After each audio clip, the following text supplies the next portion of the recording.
When I first took the kids to the Seattle Underground tour, I didn't know a lot of the stories of the people that were involved, and I learned a lot. And I think every year that I go, I see the city through my students' eyes, and they learn new things. And every time I go, I learn something different. I think it's really interesting to see Seattle's past, especially underground. When we get to go on the Seattle Underground tour, they get that history of how did the city start and where was its seed and how did it grow and change in the beginning.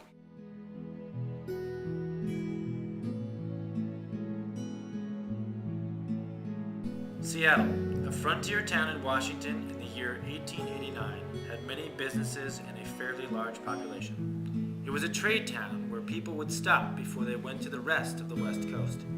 It was during the gold rush, and there were many people coming and going, so there was plenty of cash flow. But little did they know that soon the entire town would burst into flames. The fire started on June 6, 1889. John E. Back, an assistant in a woodworking shop, was heating glue over a fire.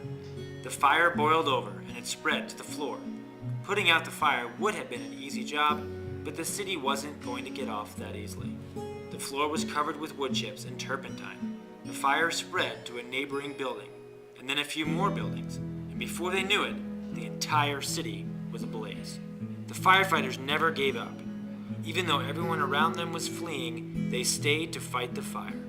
They were pumping water non-stop, and no matter what happened, they stayed and fought bravely.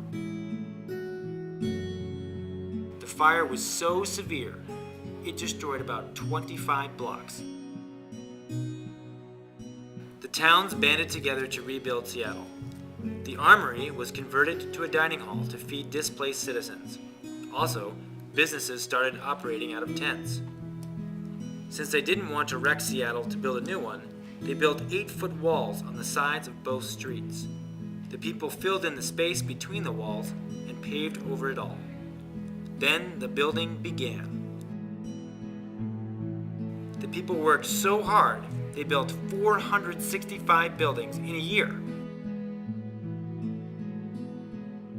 We've been taking the kids to the Underground tour for 5 years now, and every year we renew our commitment to go because we feel like it's educational in a really fun and meaningful way for them. It's a way to make history feel like it comes alive.